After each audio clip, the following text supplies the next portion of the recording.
물은 모든 생명체에게 소중한 존재. 인간도 예외일 순 없겠죠. 물만 마셔도 살 수 있다. 무너진 광산에서 10일 동안 생존할 수 있었던 이유 역시 물 때문. 우리 몸 70%는 물로 채워져 있는데요.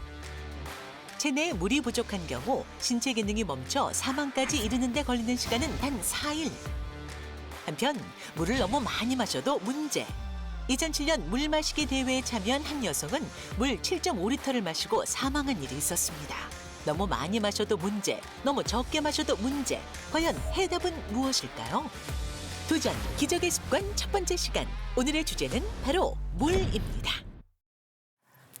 네, 맞습니다. 정말 중요하지만 평소에는 공기처럼 그 소중함을 모르고 있었던 물, 바로 오늘의 주제입니다. 네, 누구를 물로 보세요? 라는 표현도 있듯이 네. 약간 그동안 물을 만만하게 봤었던 것 같습니다. 근데 오 교수님, 물을 만만하게 보면 안 되겠죠? 만만하게 보면 큰일 나죠. 우리가 공기 없으면 못 산다는 말이 있잖아요. 네. 물 없어도 못 살아요. 맞아요. 우리가 음식을 먹다가 안 먹으면 죽는다는 이야기를 하지만은 사실 물 없으면 3일 만에 죽거든요. 그래서 음식을 안 먹을 때보다 더 위험한 게 물 안 먹는 거예요.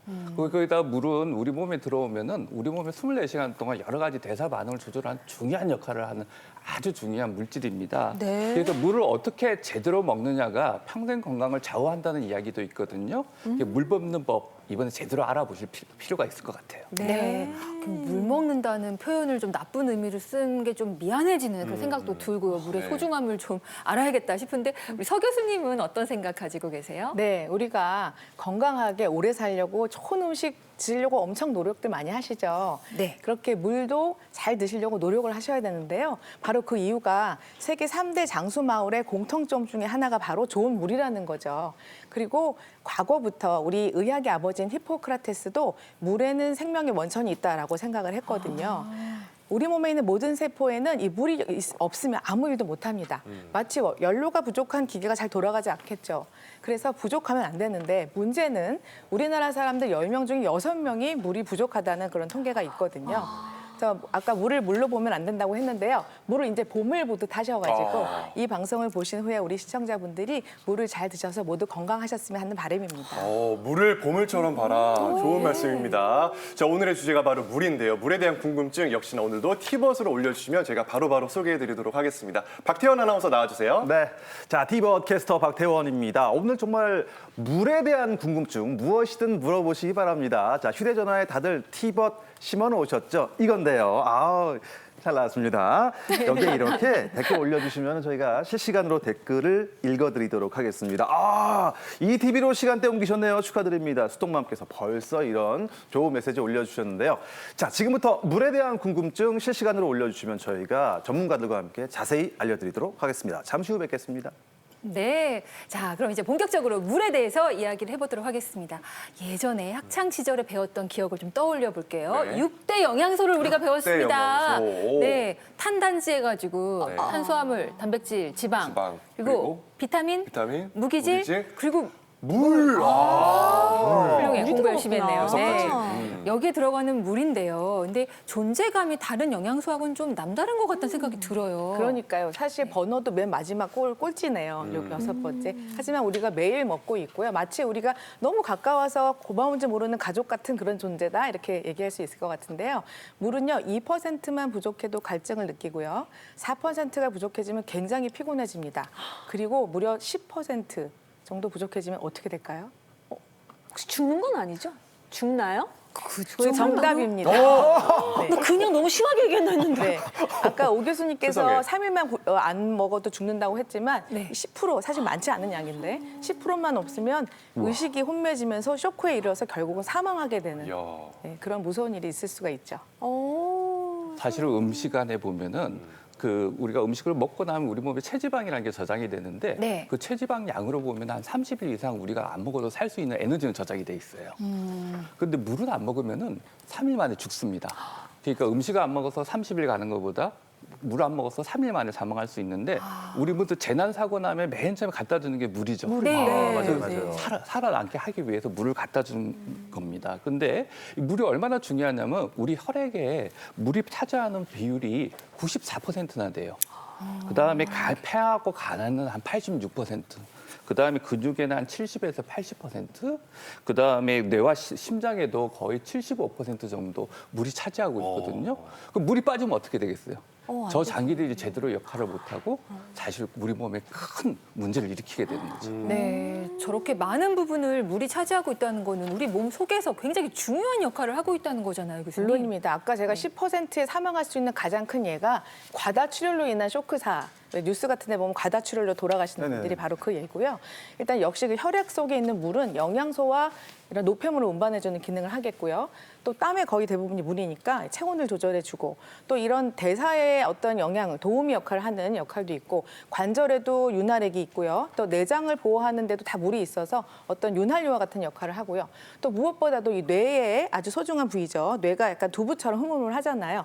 마치 우리 여러분들 시장 가면 두부 사면 어떻죠? 이렇게 물속에 보관이 돼 있잖아요. 네. 안전하게. 똑같아요. 우리 몸에도 뇌가 너무 중요하다 보니까 물속에 떠서 보관이 돼요. 그럼 더 가벼워지기도 하는데 바로 그 물이 뇌척수액이고 이 뇌척수액의 99%가 물이라는 거죠. 따라서 이 체중의 약간 0.2% 정도의 아주 미미한 부분을 매일매일 좁은 오차 범위에서 잘 유지하고 있다는 중요한 중요한 그런 기능을 하고 있다는 거죠. 네. 네. 그런데요, 교수님.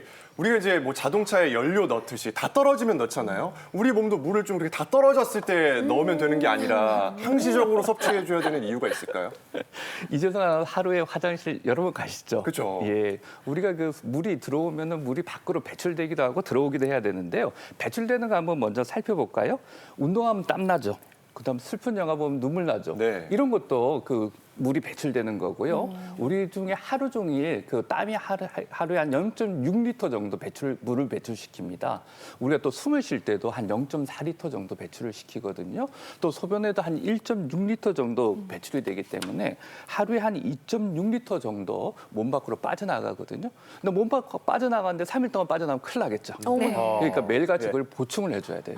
근데 문제는 요즘 많이들 보충을 안 하신다는 게 문제죠. 맞아요, 맞아요. 그래서 여러분들 혹시 그 화장실에 하루에 몇 번 정도 가세요? 저 같은 경우는 네, 이재성 아나운서는 저는 그 부분에 있어서 네. 조절이 가능해요. 하루에 한 번도 갈 수 있고 그런 걸 조절하세요? 10번도 갈 수 있고. 그러니까 방송에 특화됐네. 네, 조절할 수 있어요. 어떠신가요? 긴 방송할 땐 또 못 가니까. 네, 저는 끊고, 네. 세보니까 저는 한 8번 정도? 세번이네요, 방송 하시네. 전후로는 혹시 모르니까 꼭 가야 되니까 핑계를 댔습니다만 두 분은 어떠신가요? 저는요 진짜 좀 안 가는 편이에요. 저 뭐 옛날 군대 있을 때 보쳤을 때도 그렇고 너 왜 안 가냐. 저 그래서 한 3번이니까 하루에 한 3번? 세 번이요? 많이 가면 한 4번. 진짜? 네, 저 진짜 안 가요. 전 지금 방송 전에도 3번 갔다 왔는데. 떨려요. 저한 7번 정도 가는 것 같아요. 7번. 네. 그럼 이게 정상 범주가 있나요, 교수님? 예, 보통 평균을 내보면 하루에 한 6에서 7번 정도 가시는 거예요. 내가 정상이네. 아, 나 근데- 비정상이네. 3번 미만으로 가시는 분 중에 이하로 가시는 분 한 분 계셔가지고 근데 그럴 경우는 혹시 본인이 수분량이 부족하지 않은가 이걸 한번 생각하셔야 돼요. 왜냐하면 수분량이 계속적으로 부족해지면 여러 문제를 일으키는데 또 너무 안 가다 보고 또 그러면 탈수가 됐거나 아니면 수분 섭취가 부족했기 때문인데 그럴 경우는 이제 소변이 먼저 증상으로 보면은 진해지거나 또 입이 자주 마르거나 또 그 수분이 부족하는 증상 중에 하나 이게 만성으로 되면 피부 탄력도 좀 떨어져요. 네. 이게 그런 증상들이 있으면 혹시 내가 물을 제대로 먹고 있지 않느냐 한번 좀 꼭 챙겨 보셔야 돼요. 어머 세상에 푸석푸석한 거 봐. 예, 어떡하면 좋아. 꼬집으니까 그냥 아우, 있어요, 세상에. 이거. 마른 나뭇잎 같다. 안 얘기할 때는 물 좀 자셔요. 아, 예, 네. 예, 예. 마른 나뭇잎이라니요. 네, 반응 없던 막말을 그냥 했네요. 피부 얘기 나오니까 두 분이 아주 관심이 그냥 확 생기는 게 눈에 보입니다. 저는 일부러 사실 물을 챙겨 먹는 편이에요. 우리 네. 방송하면 그쵸. 말 많이 하니까 늘 입이 좀 마르는 느낌이 들거든요. 근데 제 주변에 보면 특히 이제 여성분들 그냥 수분 섭취를 커피 드시는 걸로 하시는 분들이 좀 많은 것 같더라고요. 이건 좀 어떻게 보세요? 우리나라 통계를 한번 내봤거든요. 네. 그랬더니 10명 중 6명, 그러니까 60%가 사실 수분 부족으로 나왔어요. 너무나 많은 분들이 수분을 제대로 섭취 못하고 계신 건데요. 네. 아까 말씀드린 한 2.1리터 정도 하루에 나가잖아요. 그걸 보충을 해야 되는데 그냥 물로 드시면 좋은데 방금 전에 박정아 아나운서 말씀하신 대로 이 물을 안 먹고 커피를 마시거나 다른 걸로 먹는단 말이에요. 근데 커피나 이런 게 이뇨작용이 생기잖아요. 그래서 2.1리터라는 물을 잘 보충을 해야 되는데 오히려 소변량을 늘려가지고 오히려 보충이 안 되는 경우도 있어요. 네. 거기다가 요즘 거기에다가 여기 여러 가지 주스라든지 단 거 넣어서 먹으니까 또 비만의 원인이 될 수도 있고 그래서 사실은 우리가 물은 그냥 물 자체로 드시는 게 좋고요. 우유나 이런 거 형태로 드셔도 좋은데 커피를 달고 사시는 건 별로 좋은 습관은 아니신 것 같아요. 그렇습니다.